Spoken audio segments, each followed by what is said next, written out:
atas kesabaran Anda semua. Saya mengingatkan apa yang pernah kita bicarakan di sini, bahwa surga itu bukan puncak pencapaian orang yang berbuat baik.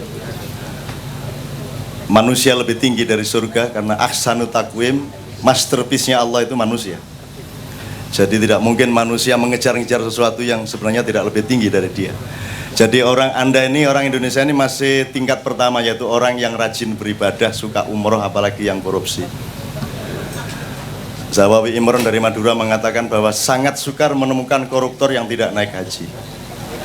Meskipun tidak dibalik, sangat sukar menemukan haji yang tidak korupsi. Jadi orang yang masuk surga yang pertama adalah orang yang rajin beribadah. Tapi itu surganya di kelas ekonomi, dek, kapal bagian bawah. Kalau Anda mau naik tingkat di kelas VIP, Anda menjadi orang yang rajin dan selalu melakukan apa saja, baik dalam beribadah maupun dalam bekerja, senantiasa mencari ilmu. Maka Anda akan mendapat surga yang tinggi. Jadi selalu mencari ilmu, selalu menganalisis, selalu memaknai, selalu memiliki tradisi untuk menemukan makna dan nilai di setiap benda, di setiap yang dilihat, setiap yang didengar, di setiap yang dilakukan. Nah, surga Anda tinggi. Tapi kalau Anda ingin lebih tinggi lagi, Anda bukan nomor satu beribadah, bukan nomor satu mencari ilmu, tapi Anda menjadi pekerja keras. Barang siapa melakukan pekerjaan-pekerjaan yang baik dengan keras, faman ya'mal amalan sholihan, maka dia bukan hanya mendapatkan surga, karena surga kecil baginya. Dia mendapatkan tempat tersendiri di mana dia hidup bersama Allah dan dibukakan wajahnya Allah.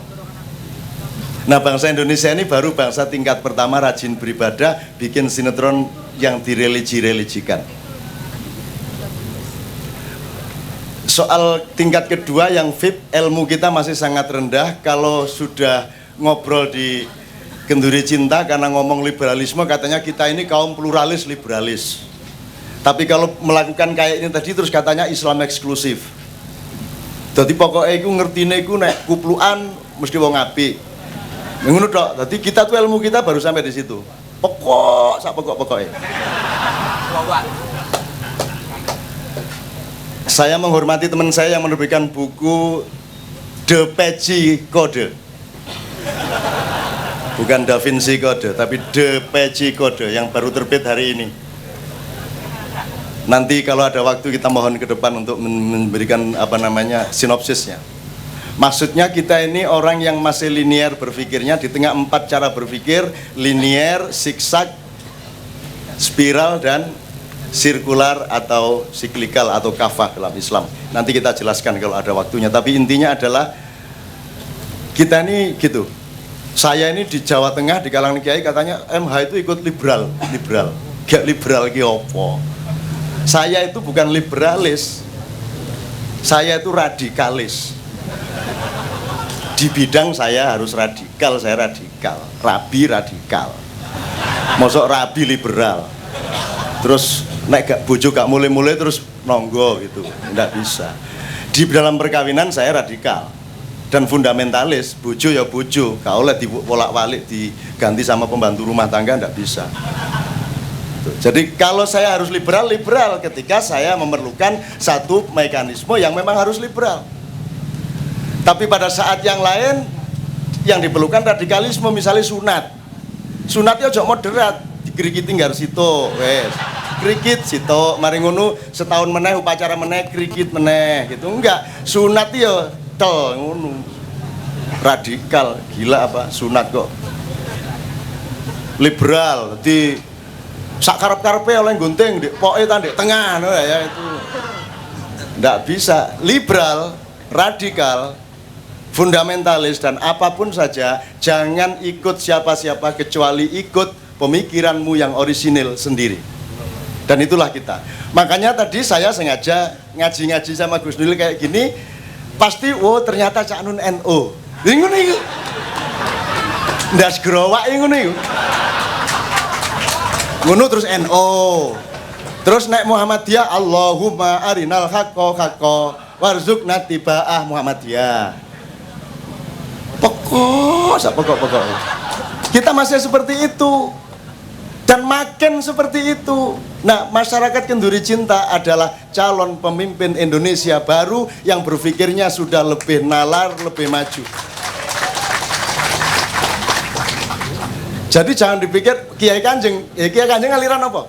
Ngene iki Bang wis. Ngene iki Bang aliran apa? Wah, ternyata aliran istighosa. Aliran kok istighosa, alirannya nek gak sungai yo listrik, ya itu aliran. Nah, makanya sekarang saya minta, Anda tahu asal-usul musik punk? Punk itu pelopornya ada temennya David Bowie, namanya dalam dunia musik disebut Iggy Pop. Dia nama aslinya James, siapa, dia lahir di Michigan, di Detroit. Dia gurunya Mick Jagger, tapi dia tidak terkenal di Indonesia, tapi bisa kalau nyari CD-nya di Ratu Plaza situ, di tingkat berapa itu yang murah-murah itu. Iggy Pop itu sampai kalau pentas sampai telanjang. Dan musik punk itu cirinya satu, notasinya hanya satu, dua, grade-nya 1, 2, 3, paling 3 grade paling pol, dung dung dung, paling gitu toh. Gua sampai diwolak-walik enggak, nomornya cuma tes, kata-katanya 1, 2 kata, fucking, bullshit, tancuk, dobol, gatel, prek, cuman gitu dong. Why? Kenapa? Karena si Iggy ini sudah pusing sama pemerintah Amerika Serikat yang ngomong banyak kepada dunia, seolah-olah dia mau menyelamatkan dunia, padahal mau ngerampok. Maka reaksinya musik punk cuma satu, fuck you, ngono. Dan namanya punk itu diambil dari Jawa Timur. Jaran ke punk. Jelas lah. Siapa berani loncat-loncat? Rumah samu NO aku.